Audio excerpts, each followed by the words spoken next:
बिस्मिल्लाहिर्रहमानिर्रहीम। अस्सलाम वालेकुम। मैं इमरान अफजल राजा आपको वेलकम करता हूं आपके अपने सोने लाडले डिजिटल चैनल पर। लाइक और सब्सक्राइब का कह दूं तो भी फंसता हूं और ना कहूं तो भी फंसता हूं, लिहाजा अपने दिल की सुनिए। और दिल कह रहा है कि लाइक कर लें, सब्सक्राइब कर लें या 2 कदम आगे बढ़ें और घंटी भी बजा ही लें, आपको नोटिफिकेशन आते रहेंगे। अच्छा, जिस टॉपिक में बात करने लगा हूं वो है इस वक्त पाकिस्तान में फैलाई जा रही मायूसी। पाकिस्तान में मुनज़्ज़म तौर पर मायूसी फैलाने और हर चीज से उम्मीद छोड़कर जो और जैसा दिया जा रहा है, इस पर आंखें बंद करके घर बैठने वाला माहौल बनाया जा रहा है कि भाई इसको चुपचाप अब आप सहते रहें। इस काम में कंपनी, सरकार के अलावा मीडिया हाउसेज और वही गंदे सहाफियों का टोला जो हमेशा सरगर्म रहा है, मीडिया के वही मनहूस चेहरे जो पिछले 12 साल से खुद को पाकिस्तान का किंग मेकर समझते हैं। इनके जहन में खुनस भरा हुआ है कि जो ये चाहेंगे ये वैसा पाकिस्तान की आवाम को नाक से मोड़कर वैसे घुमा देंगे। और इमरान खान की हुकूमत को बदनाम करने उस वक्त जब उनकी गवर्नमेंट थी और गैर मुल्की खबर रसा एजेंसियों में अपने जाती असर रसूख की बिना पर खान साहब के खालिफ खबरें छपवाते थे और अपने कालम भी वहां भेज भेज कर छपवाते थे। इतनी तकलीफ थी इनको। गंदगी की इस सहाफत में हामिद मीर इनका सुर्खेल है जो सर से पांव झूठ बोल रहा है। हर किस्म के वाक़े को वो अपनी सहूलत के मुताबिक तोड़ मरोड़ कर पेश कर रहा है। यहाँ तक कि जो वाक़यात तारीखी हैं, जो जिनके हवाले मुस्तनद किताबों में मौजूद हैं, उनको भी इतना ज्यादा झूठ बोलकर आपको बता रहा है। इसमें वो गद्दार को मुहिब्बे वतन और मुहिब्बे वतन को गद्दार बनाकर पेश करता है। इस काम में मीर शकील का जो ये इदारा है, पाकिस्तान का गलाजत का टोकरा जियो, मियां आमिर का इदारा दुनिया न्यूज, मोहसिन नकवी के जो 2 चैनल हैं, ये वो जरदारी का जो राइट हैंड है, ये 24 न्यूज और सिटी चैनल वाला, सबसे ज्यादा फेक न्यूज ये चैनल देता है। और इसको लाइसेंस के ऊपर अमल दरामद ना करने पर, क्योंकि ये एंटरटेनमेंट चैनल के तौर पर इसका लाइसेंस लिया गया था जब पीटीआई हुकूमत ने इसको पैमरा ने बैन किया, कोर्ट ने जाहिर बात है स्टे ऑर्डर दे दिया। कोई भी आप इलीगल काम करने वाले को पाकिस्तान में नहीं रोक सकते और लीगल काम करने वाले को आप 2 मिनट में रुकवा सकते हैं। अच्छा, इसमें एक्सप्रेस न्यूज, डॉन, समा, आज न्यूज ये पेश हैं। समा तो वैसे सहाफत का वो गटर बन चुका है जहां पे पूरे इलाके की पूरी सहाफती जो गलाजत है वहां के रुकती है। खैर, अभी इसको दफा करते हैं, असल मुद्दे की तरफ अभी चलते हैं। एक शख्स आपने पिछले दिनों में देखा जो कहता था मुझे गुमनामी की तरफ जाना है। वो पूरी तरह मुतहरिक है, अपने वो तमाम पर पुर्जे लगाकर अपनी तमाम वो गंदी जहनियत के साथ वो ना सिर्फ खान साहब के खिलाफ झूठी खबरें फैला रहा है, बल्कि अपने वही सहाफी जिन्हें पहले गलत खबरें फीड करवाया करता था, ये अब उनको उल्टे सीधे इंटरव्यूज दे रहा है ताकि अवाम को गुमराह किया जा सके। अफसोस की बात तो यह है कि दिन ब दिन बदनामी की अथाह गहराइयों में उतरती है जो कंपनी है, इसे ना अपनी इज्जत की परवाह है ना पाकिस्तान की इज्जत की कोई परवाह है। इनमें कुछ रिटायर्ड अफसरान है जो अपनी टीमें बनाकर बैठे हुए, आपने अक्सर ट्विटर पे आप देखते होंगे, शहदा के नाम पर कौम को इमोशनली ब्लैकमेल भी करते हैं। इसके अलावा सियासी जमातों से भी ज्यादा गलीज प्रोपेगेंडा करते हैं। आप इनकी पोस्टें देखें, गलाजत से भरी हुई हैं। तो वो किसी ट्वीट्स पे जाएंगे, मेरे ट्वीट्स आपके सबके आप देखेंगे, उनके ट्वीट्स पे आके बिला वजह बेतुका गालम गलूच शुरू कर देंगे, वाहियात पोस्टें लगाएंगे, गंदे ग्राफिक्स लगाएंगे। और मजे की बात आपको मैं बताऊं कि इन सब की तनख्वाहें हमारे दिफाई बजट से जाती हैं। हवाला मैं आपको हामिद मीर के हवाले से देता हूं कि हामिद मीर ने, आपको याद होगा असद तूर नामी जब बागड़ बिल्ले को जूतियां पड़ी थी तो हामिद मीर ने, अस्मा शिराजी ने और मुनीजा जहांगीर ने बड़ी मुतनाज़िया किस्म की तकरीरें की थी। उसमें हामिद मीर ने एक जनरल रानी का जिक्र किया था। एक जनरल रानी तो आपको याद होगी, पहले भी हमारी कंपनी लेकर आई थी, उसने मुतारिफ करवाई थी। एक और जनरल रानी जिसको उसने मुखातिब किया था, जिसने किसी के पांव पर गोली चलाई थी। अब यही हामिद मीर ने पांव कहा। मेजर आदिल राजा साहब ने भी इस वाकये का जिक्र किया और उन्होंने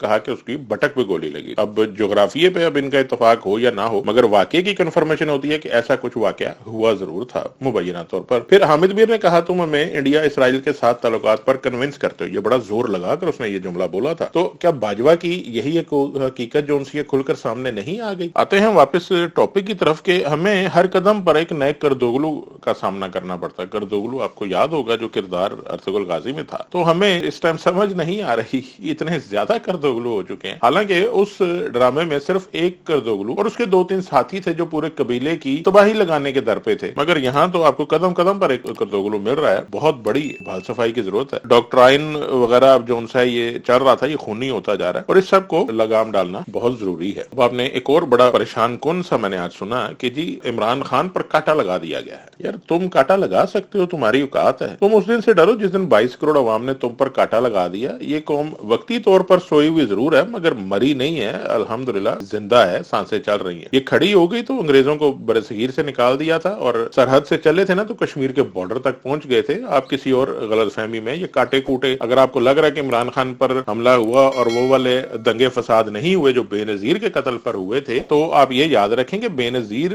के कत्ल के मौके पर बेशुमार जो वाकयात थे वो लूट मार के थे, उसमें मुनज्जम गिरोह मुलविस थे। पीपल्स पार्टी ने बाकायदा तौर पर मुनज्जम तौर पर वहां पर करवाए थे लूटमार, और उसमें एमक्यूएम भी बाकायदा तौर पर शामिल थी। हमको बचे नहीं है, हमें पता नहीं है कि आप क्या समझते हैं कि उस वक्त सिंध में क्या हुआ था और कौन इसके पीछे ये सब करवा रहा था, हमें सब खबर है। खरबों रुपए की इमलाक जलवाने के बाद और अरबों रुपए की लूटमार करवाने के बाद जो पाकिस्तान खप्पे का नारा लगा के जरदारी हीरो बन गया था और आपने कहा कि अब इसी को हुकूमत भी देनी है और इसने पाकिस्तान जोड़ दिया है, तो ये सारे टोपी ड्रामे, उम्र हमारी कम थी मगर हम समझ रहे थे कि ये चल क्या रहा है, इनको ला कौन रहा है, इनका सहूलतकार कौन है। और वो सहूलतकार फिर उसने भी एक्सटेंशन ली थी और उसके भी भाई के जो इस नैब ने केसेस बंद किए हैं वो कमरान कियानी के, तो हमें सब मालूम है, हम कोई बेखबर नहीं है, हम सब जानते हैं सर कि ये जो नैब अमेंडमेंट्स हो रही थी बार बार हर मुद्दे पे, सबसे पहले पार्लियामेंट में नैब अमेंडमेंट्स आ जाती थी, तो इनके पीछे कौन था, किसको फिक्र थी कि यार कल को मैं कहीं पकड़ा ना जाऊं, और किसको अपने पेटी भाइयों के भी केसेस खत्म करवाने थे। लिहाजा ये सारी चालें हम उस वक्त देख रहे थे और हमें अब का भी पता है। अब आते हैं उन घिनौने किरदारों की तरफ और उनके बयानात में कब कब कहां कहां मुबासलत पाई जाती थी। ये मुबासलत इत्तफाकिया नहीं बल्कि हकीकी थी। शहबाज शरीफ ने अगर कहा था हम बेकारी हैं और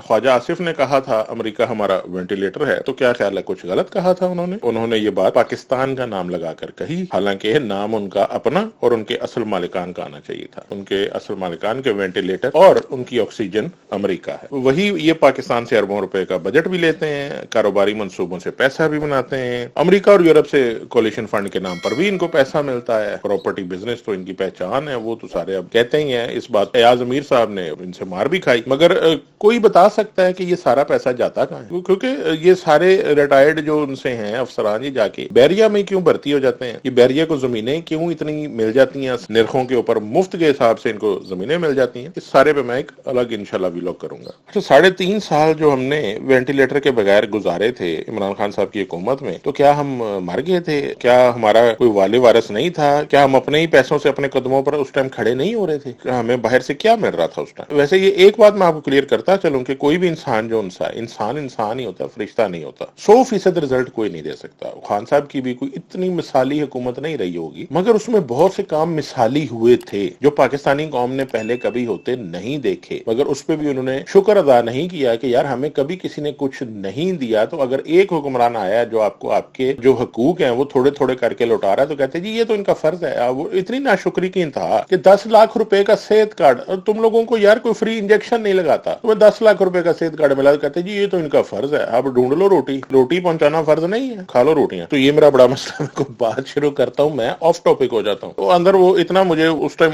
हो जाता ना कि वो उतर जाता हूँ पटरी से, मेरा फिर वीलॉग भी लंबा हो जाता है। सारे बोलते हैं यार छोटा किया कर वीलॉग, मगर अब मैं क्या करूं फिर। अब जब ये चीजें सोचते हैं तो गुस्सा भी आता है। वो मैं मिसाल अब आपको देता हूँ, उस टाइम पे कोविड के बाद जब महंगाई हो रही थी, इन्होंने सबसे बड़ा जो एक मुद्दा निकाला था वो पर कैपिटा इनकम वाला निकाल कर लिया। पूरी दुनिया में पेट्रोल महंगा हो रहा था, जाहिर बात है, पाकिस्तान पेट्रोल इंपोर्ट करता है, बाहर से मंगवाता है, अपने कुएं तो नहीं है कि जहां से निकालता हो। तो जी पाकिस्तान अगर बाहर कोई प्राइस $30 थी तो उसने 60 कर दिया, तो पाकिस्तान भी 60 लेके उसको फिर उस हिसाब से बेचेगा ना। तो उन्होंने कहा जी पाकिस्तान की पर कैपिटा इनकम के हिसाब से तो दूसरे ममालिक में अगर बढ़ भी रही है तो उनको फर्क नहीं पड़ता। गधो, पर कैपिटा इनकम का एक इंपोर्टेड चीज की प्राइस से क्या लेना देना? जो आदमी 30 कमाता है उसको भी उसी प्राइस पे लेना पड़ेगा, जो आदमी 300 कमाता है उसको भी उसी पे लेना पड़ेगा। इसमें पर कैपिटा इनकम का कोई चक्कर नहीं था। मगर आजकल जब आपके पास खाने पीने के पैसे भी नहीं है, आपके पास कुछ नहीं है, आपको आटा नहीं मिल रहा, आटे की लाइनों में लोग जाने दे रहे हैं, तो अब कोई नहीं बता रहा जी कि आटा जो सा है वो 150 रुपए किलो होने लगा है, तो उसके ऊपर किसी के कान पे जू नहीं निकली। कोई पर कैपिटा इनकम और केड़ी वो मतलब है कि मिसाली हुकूमतें सब भूल-भाल गए। असल में हम पाकिस्तानी जो उनसे है ना, मैं आपको बताता हूँ, हम लाइलॉक कौम बन चुके हैं। जो जिस तरफ आंखता है हम उसकी हाँ में हाँ मिलाना शुरू कर देते हैं। उस वक्त मीडिया ने शोर मचाया तो मुखालफीन तो आप छोड़ ही दें, वो तो पीटीआई के कारकुनान थे, उन्होंने धमाल डाल दी। वो खान ने जी कुछ नहीं किया हमारे लिए, खान ने टाइम जाया कर दिया। अब आज हाथ लगा लगा के ना सिर्फ वो आवाजें निकाल रहे हैं कि बल्कि आवाजें दबा रहे हैं कि किसी को पता ना चल जाए, किसी को अपना बेचारे दुख दर्द बताने जोगे भी नहीं है कि उस वक्त तो इन्होंने बड़ी बड़के मारी थी। उस वक्त मुझे याद है बहुत से घुसपैठिए किस्म के भी बड़े बेनकाब हुए थे जिन्होंने पीटीआई का लिबादा उड़ा हुआ था, मगर मुकम्मल तौर पर खान साहब के मुखालफत में ट्रेंड चला रहे थे। और उनका डायलॉग होता जी ओ जी हम नहीं समझाएंगे खान को तो कौन समझाएगा? अभी तुमने समझाना खान साहब को, अभी मैं बता देता हूँ वो कैसे। तो समझाने वाले ये लोग वो थे जिनके کے پاس کوئی کہتے ہیں نا عزت کی نوکری، تو ان کے پاس کوئی عزت کی نوکری ان کو کوئی نہیں ملتی تھی. گھر میں کوئی بڑا بات کر رہا ہونا تو پہلے ان کو اٹھاتا کہ یار چل جا تو باہر ذرا پھر ٹر کے آ، تو ہم نے بات کرنی ہے. پان والے کے پاس چلے جائے نا تو پان والا ایک پان ان کو ادھار نہیں دیتا کہ یار تو نے پچھلے کے بھی پیسے نہیں دیے. مگر یہ خان صاحب کو سکھاتے تھے کہ جی ہم نے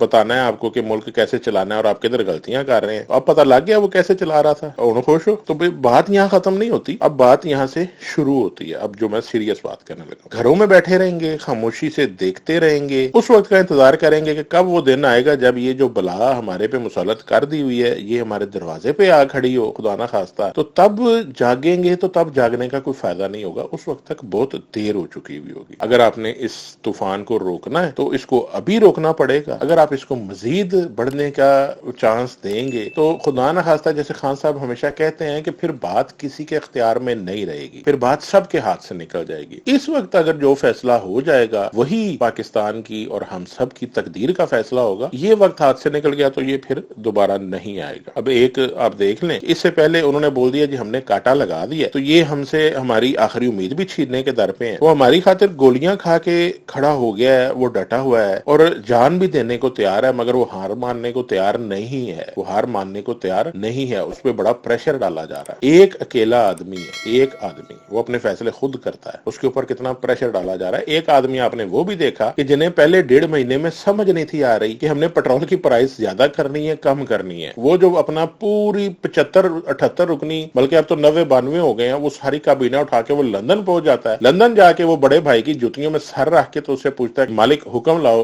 کی کری. وہ آگے سے اس کو وہ بوٹوں سے ہلکا سا ٹسکورا دے کے تو اس کے بعد تصویریں اور واہ جی واہ، اور یہ غلام قسم کے لوگ، گندی نسل کے لوگ جو ان کی بوٹ پالش کر کے جرائم پیشہ لوگ، یہ MNA MP بن چکے ہیں اور یہ پاور میں آ چکے ہیں. یہ سب وہ رسا گیر، سب وہ اٹھائی گیر یہ جرائم پیشہ لوگ ہیں جو اس ٹائم پاور میں آئے ہوئے ہیں. تو یہ ان کو اٹھاتے ہیں اور یہ پاکستانی وہ پٹواری قسم کے. اچھا میں ایک اور بات بتا دوں، پٹواری قوم گندی ہے پر اتنی بھی گندی نہیں ہے جتنی آپ کو اکثر نظر آتی ہے. یہ اس میں ان کے میڈیا سیلز کا انہوں نے جال پھیلا دیا ہے. 1000 2000 3000 پہ انہوں نے ڈسٹرکٹ اور وہ یونین کونسل لیول تک انہوں نے اپنے وہ تنظیمیں بنا دی ہوئی ہیں اور ان کو یہ دے کے وہ سارا دن جعلی اکاؤنٹس بنا کے اور وہ فضول باتیں کرتے رہتے ہیں. اصل میں ان کا کوئی ایسا کردار نہیں ہے. پٹواری بھی اس ٹائم بڑے شدید زخمی ہے، یہ میں آپ کو بتا دوں. تو اب میں ایک آخری بات آپ سے کرنا چاہتا ہوں کہ جب تک ہم خان صاحب کی طاقت نہیں بنیں گے تو وہ اکیلے کچھ نہیں کر سکتے. ہمیں سب کو مل کر ان کے ساتھ چلنا ہوگا تو تبھی کچھ خان صاحب کی بھی پاور بنے گی اور ہم بھی کوئی اس عذاب سے جان چھڑوا سکیں گے. اخلاقی طور پر یا اصولوں کے زور پر آپ اس منہ زور سانڈ کو نہیں سنبھال سکتے. سانڈ کو ہمیشہ